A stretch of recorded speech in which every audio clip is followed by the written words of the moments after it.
제가 이제 일하기 좋은 회사, 돈 벌기 좋은 회사라고 얘기를 했잖아요. 네네. 일하기 좋다는 건 아무래도 이제 내 식대로 내 멋대로 할 수 있는 회사라고 네. 볼 수 있잖아요. 그건 대한민국 어느 곳도 마찬가지라고 봅니다. 그냥 일하기 좋은 회사는요, 내가 편하게 일할 수 있으면 된다라고 생각하시면 되고요. 그게 어떤 회사든지 나는 굉장히 속도가 빨리 성장하고 싶다라고 한다면 지금 굉장한 속도로 성장하고 있는 회사로 가면 되고요. 네. 나는 그것보다는 조금 더 안정적으로 좀 느리더라도 천천히 좀 가고 싶다라고 한다면 천천히 가는 회사에 가시면 되고요.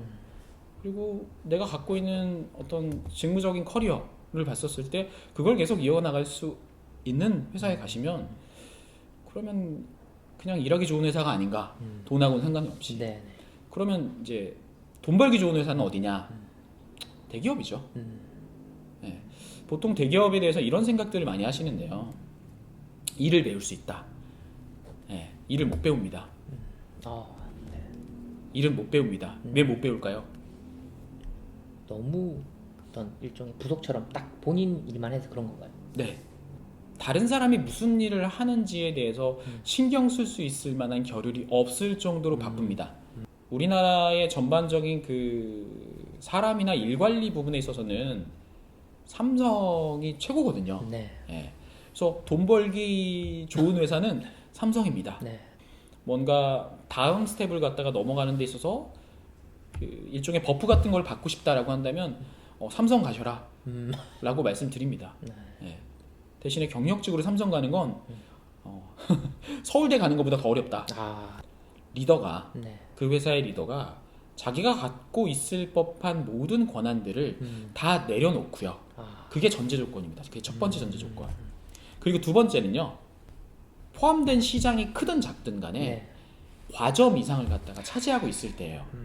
그럼 회사 자체는 그 과점을 갖다 계속 유지하기 위해서 그 시스템 자체가 굉장히 견고해질 수밖에 없거든요. 그럼 정말 자기가 주어진 일이 레고 블록 쪼개지듯이 그렇게 쪼개놓고 일을 할 수가 있는 거예요. 정해진 스케줄대로. 네. 그런 회사면 가능합니다. 근데 저는 개인적으로 그 넷플릭스에 열광하는 그 사람들을 좀 이해할 수가 없거든요. 개인적으로. 왜냐면 그 미국 노동시장 아시겠지만 해고가 자유롭잖아요. 네. 그리고 아무리 뭐 A급 인재라고 해도 그 회사에서 자체적으로 내보낼 수도 있고, 그렇죠. 그래서 알아서 상향 평준화를 시킬 수 있는 어떤 그 도구가 있기 때문에 그런 게 나온다고 생각을 하고, 우리나라는 또 그렇게 쉽지가 않잖아요. 노동 환경상. 네. 너무 이제 좀 다른 상황인데 좀 너무 이렇게 비교하는 거 아닌가? 또 거기서 조금 엇나가면, 그럼 우리나라도 그런 도구를 도입을 한다면 그런 조직이 나오지 않을까? 라는 생각도 해봤거든요. 저는 불가능하다고 봅니다. 뭐 한국형 넷플릭스 기업 문화? 네. 네. 일단 넷플릭스가 되고 얘기하시면 될 것 같습니다. 네네네. 네. 아까 말씀드렸잖아요. 어떤 시장에 대해서 과점 이상의 점유율을 갖다가 갖고 있어야 된다라고 하는 전제 조건이잖아요. 네네. 근데 그거 전에 이미 미리부터 애초부터 그런 시장을 갖다가 만들고 거기에 대해서 과점의 어떤 점유율을 갖다 갖고 그거에 대한 원동력이 그들의 어떤 기업 문화냐라고 저한테 묻는다라고 한다면 그것과 그건 전혀 상관관계가 없다라고 말씀드릴 수 있어요. 그건 철저하게 그 사업을 갖다가 리드했던 전략을 담당했던 사람들이 그런 식으로 전략을 짰기 때문에 그렇게 된 거고요. 그 전략으로 나아가는 데 있어서 그런 것들이 일정 부분 도움이 됐다라고 볼 수는 있지만 그걸로 인해서 그 회사가 그렇게 됐다라고 볼 수는 없거든요.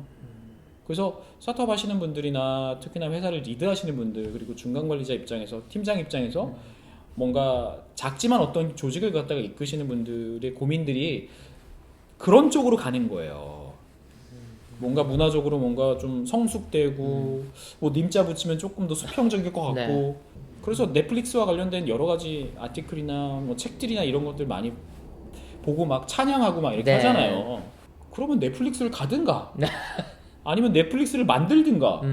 이직을 가급적 권하지 않는다라는 그 문구를 제가 언뜻 본 것 같거든요. 네. 사람들이 와서 어쨌든 이직 스쿨이라는 이름에 또 관련된 글을 보고 상담을 신청했을 때 네. 어쨌든 나는 이직을 권하지 않는 형태로 시작을 한다고 제가 언뜻 본 것 같은데 네, 맞습니다. 그렇게 포커스를 잡으신 이유가 있을까요?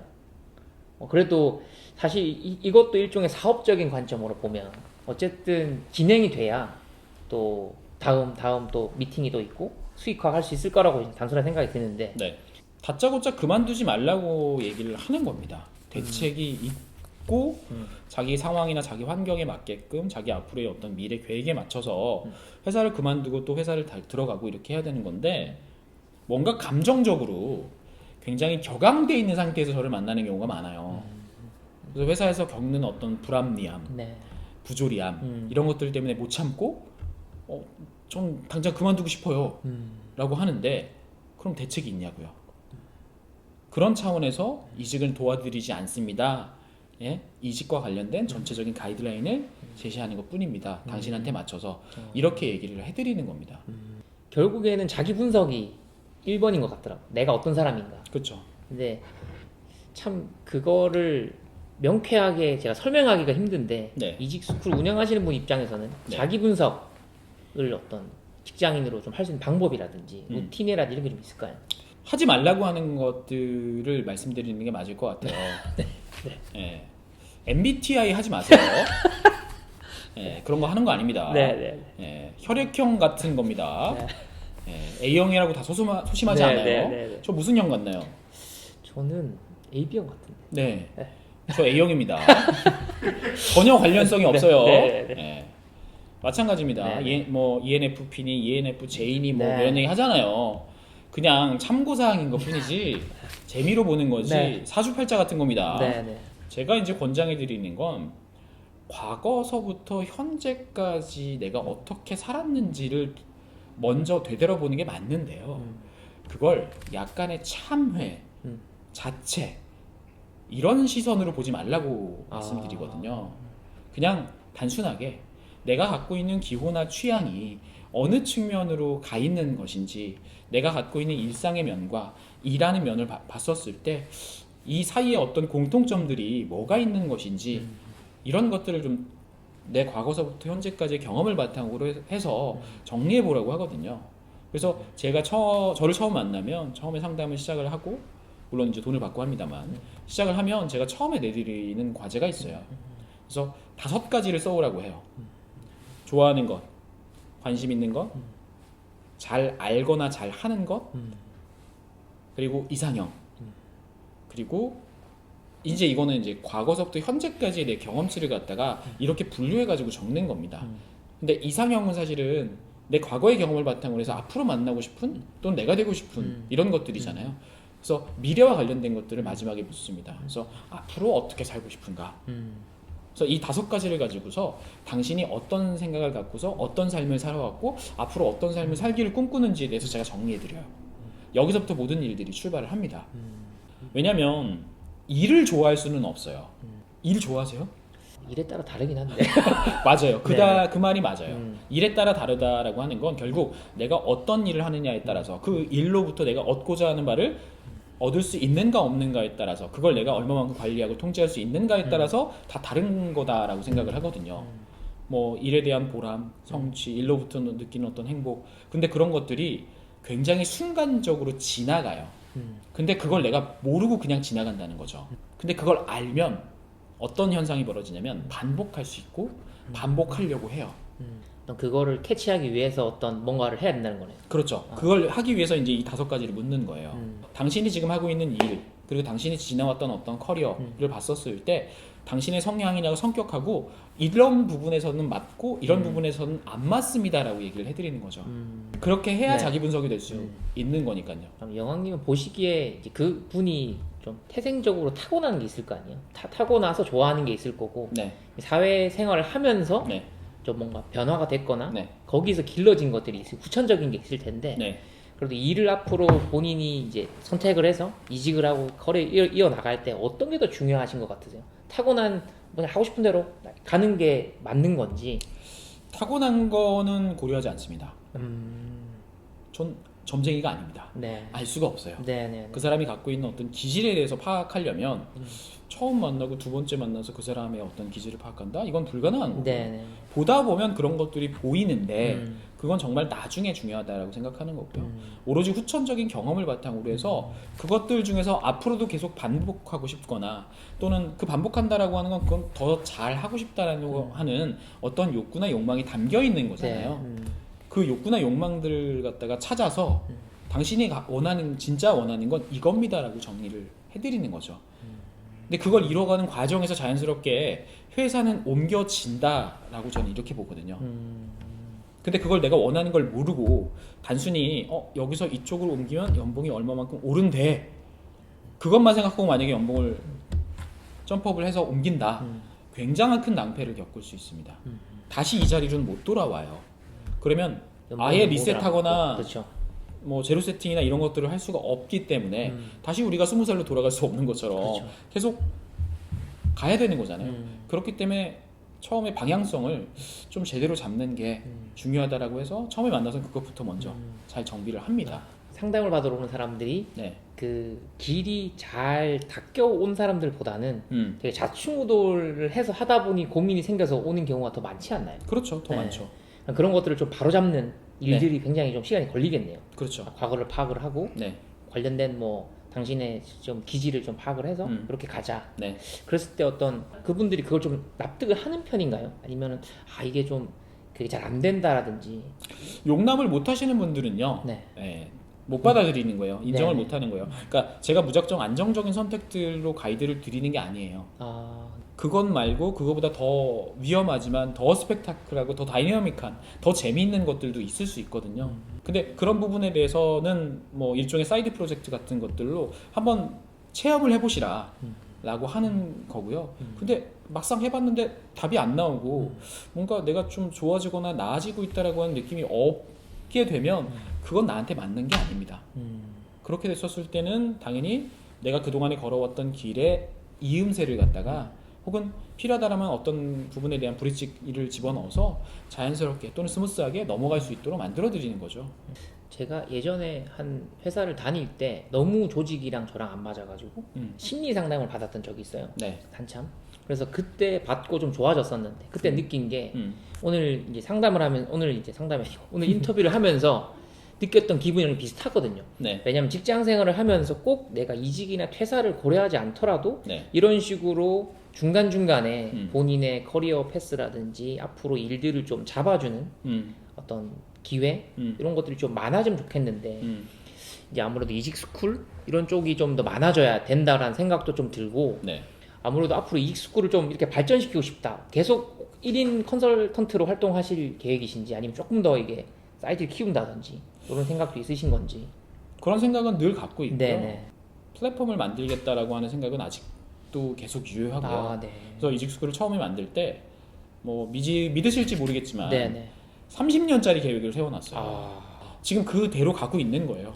최대한 많은 사람들을 만나고 그 사람들로부터 좋은 인상을 얻고 그리고 그걸 바탕으로 해서 그분들한테 줄 수 있을 만한, 제공할 수 있을 만한 밸류 프로포지션 자체를 좀 모듈화시키고 표준화시키고 있다라고 보시면 될 것 같아요. 그 중에 하나가 사실은 포트폴리오 만드는 작업이고요. 직무나 네네. 어떤 업종에 관계없이 포트폴리오를 만드는 것들을 좀 연구를 하고 그 연구한 내용들을 바탕으로 해서 그분들이 할 수 있도록 가이드를 주고 하고 있는 상황인 겁니다. 모든 사람들이 여왕님을 만날 수는 없잖아요. 좀 참조할 만한 뭐 책이나 이게 당신이 아까 말한 그런 자기 분석이라든지 네. 앞으로 커리어 준비를 위해서 좀 도움이 될 만한 뭐 어떤 텍스트나 이런 게 좀 있을까요? 일단 없습니다. 네. 다 달라서 그럴까요? 상황들이? 그렇죠. 상황들이 다 다르고 갖고 있는 어떤 지식이나 경험이나 상식이나 교양 이런 부분에 대한 특히나 뭐 전문성 이런 부분에 대한 백그라운드가 다 다르기 때문에 네네. 어떤 것들을 해라라고 말씀드릴 수는 없고요. 단 한 가지, 결국에는 비즈니스판을 떠날 수는 없어요. 비즈니스판을 떠날 수 없으니까 어떻게 해야 될까요? 당연히 비즈니스에 대해서 내가 친해져야 돼요. 비즈니스 공부를 하셔야 됩니다. 다른 건 없어요. 비즈니스 공부라고 하면 본인이 속해 있는 어떤 필드에 대한 공부를 의미하는 걸까요? 그것도 있죠. 네. 그것도 있지만 뭐 시장이 어떻게 흘러가고 과거서부터 지금까지 어떻게 흘러왔는지 이런 것들을 들여다보고 그럼 앞으로 어디로 갈 것인지 어떻게 변할 것인지 이런 것들을 체크하고 확인하는 것도 중요하지만요. 결국에는 그거에 맞춰서 그 시류에 맞춰서 나도 같이 성장을 하려면요. 그만큼의 내가 실력이 쌓여야 되는 거잖아요. 근데 5년 동안 계속 다른 사람들의 커리어를 갖다가 들여다보다 보니 최종적인 그 꼬린 지점이라고 하는 것들이 그나마 좀 보이긴 하더라고요. 사람마다 조금씩 차이는 있지만 공통적인 부분들이 결국에는 사업을 다루실 수밖에 없게 된다는 거. 자기가 직접 사업을 할 수도 있고요. 네. 어떤 회사, 어떤 조직에 사업을 직접적으로 핸들링할 수 있을 만한 위치에 올라가던 그렇게 될 수밖에 없는 겁니다. 근데 사업에 대해서 잘 모르면요. 비즈니스에 대해서 잘 모르면 비즈니스가 갖고 있는 기본적인 속성, 원리 이런 부분에 대해서 충분한 준비가 안 돼 있으면요. 그럼 결국에는 굉장히 미시적인 부분에 대해서 당장 그 미온적 조치들을 할 수 있을 만한 솔루션들을 쑤시듯이 막 집어넣겠죠. 그렇죠. 예. 그래서 대부분 망합니다.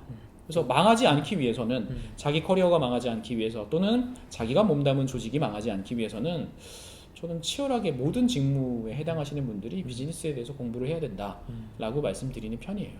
그래서 그러니까 제가 정한 어떤 지식의 어떤 하이라키를 봤었을 때 제일 밑바닥이 상식이고요. 그 위가 교양이고 전문성이 있어요. 그러면 저처럼 전문성 있게 비즈니스를 다뤄야 되는가? 라고 물어봤었을 땐 아닙니다라고 이제 말씀을 드리는 거고요. 적어도 교양 수준, 제가 말한 교양 수준은 우리 비즈니스는 이런 거야 라고 봤었을 때 그러면 니네 비즈니스는 어떤 거야 라고 하는 부분에 대해서 적절한 질문을 던질 수 있을 정도, 쉽게 말하면 대화를 할 수 있을 정도면 저는 충분하다. 근데 대신에 상식적인 측면에서 그냥 얘기하면 그렇구나 알아들을 수 있을 정도면 막상 그 위치에 갔었을 때 자기 역량을 발휘할 가능성이 없다. 많은 팀장님들이 뭐 IMF 이후부터 시작해가지고 그 뭔가 위치에 올라가셨다가 자연스럽게 이제 팽당하시고 나가시는 분들이 많이 계시잖아요. 지금도 계속 계시는 걸로 알고 있는데 아마 코로나 이후로 더 많아진 걸로 저는 알고 있거든요. 그분들이 나와서 설령 치킨집 편의점을 하시더라도 그것도 비즈니스다. 그렇죠. 그러면 비즈니스의 기본 원리가 무엇이고 비즈니스가 뭔데? 그럼 그런 공부 하나도 없이 그냥 다짜고짜 돈만 들고 점포 얻고 프랜차이즈한테 돈 주고 세팅하면 알아서 돈이 벌리느냐? 아니라는 거 너무 잘 아시잖아요. 그렇죠. 그래서 어떤 일을 하시든지 간에 결국 다 돈 버는 일이면 결국 다 비즈니스고 그럼 그 비즈니스의 기본적인 부분들과 그러면 내가 하고 있는 업종이나 업태에 포함된 시장, 내가 맞닥뜨릴 고객, 그 사람들이 갖고 있는 어떤 성격이나 성향 이런 것들에 대해서 좀 더 주도 면밀하게 접근할 필요가 있다. 저는 이렇게 봅니다. 부자가 되고 싶으시잖아요, 다들. 그렇죠. 되고 싶습니다. 저도 부자가 되고 싶어요. 근데 뻔한 이야기지만 돈 벌려고 하면 부자 안 됩니다. 자기가 하고 있는 일에 대해서 전문성을 갖추려고 하는 것. 근데 요즘 들어서 상담을 더 진중하게 하다 보니까요, 전문성이라고 하는 키워드에 대해서 다시 새롭게 이해가 되더라고요. 전문성이라고 하는 말을 사전에 찾아보면요, 의외의 뜻이 나와요. 어떤 건가요? 전문성. 왠지 뭔가 테크니컬해야 될 것 같고 굉장히 스킬업 해야 될 것 같이 느껴지잖아요. 근데 그 앞에 전자가 오로지 전자입니다. 오로지 전. 한우물만 팔아 이런 얘기가 있잖아요. 그 한우물에 한이군요. 아니요, 전자죠. 오로지 한 개만 팠었을 때, 한 개만 계속 정진을 했었을 때, 한 길을 내서 한 문을 통과했었을 때 비로소 그 전문성을 누군가로부터 혹은 내 스스로 인정받을 수 있다. 그래서 어느 특정한 분야에 있어서 물론 1등이 있을 수는 있습니다만 그 사람이 영원한 1등일 수는 없는 거거든요. 그래서 1등이 되시라는 말은 못 드리고요. 그냥 내가 지금 갖고 있는 전문성에 대해서 어느 정도의 어떤 성격의 어떤 내용의 전문성을 갖고 있는지에 대해서 생각해 보셨으면 좋지 않을까 싶어요. 근데 그게 자책이나 또는 그 어줍지 않은 반성 같은 걸로 가지 않으시고 그냥 내가 갖고 있는 것 정도, 그럼 내가 갖고 있는 전문성이 이 정도구나. 근데 이거에 대해서 만족을 하신다라고 한다면 그냥 그대로 갖고 가시면 되고요. 아니야 나는 만족을 못해라고 한다면 여기서 어떤 것들을 더 붙이고 추가하고 또 보완하고 개선할 수 있을지에 대해서 고민하셨으면 좋을 것 같아요. 네, 마지막까지 이제 전문성이라는 단어에 대해서 이제 오로지 이제 한우물만 파는 좀 자세, 그 직장인으로서 좀 본인을 어떤 레벨업 할 수 있는 방법에서 이야기해 주신 것 같고, 오늘 뭐 1시간 넘는 인터뷰 동안 여러 가지 뭐 직장에 대한 이야기, 사회 전반에 대한 이야기들을 좀 심도 깊게 이야기를 들어본 것 같고, 저도 좀 이 인터뷰가 끝나면 또 지난 10여 년간의 회사 생활을 좀 되짚어 보면서 저의 커리어에 대해서 자책이나 네. 그런 게 아니라 좀 조금 더 냉정하고 팩트 위주의 분석들을 좀 해보고 네. 끝나면 다시 한번 오셔서 제가 상담을 한번 받아봐야 될 것 같은 그런 생각을 했습니다. 뭐 영상만큼이나 되게 많은 글들 또 좋은 텍스트들 만들고 계시니까 또 응원해 주시고 또 다음에 또 뵐 수 있는 기회가 됐으면 좋겠습니다. 네. 오늘 또 미더맨 인터뷰 마무리하겠습니다. 감사합니다. 네, 감사합니다. 네.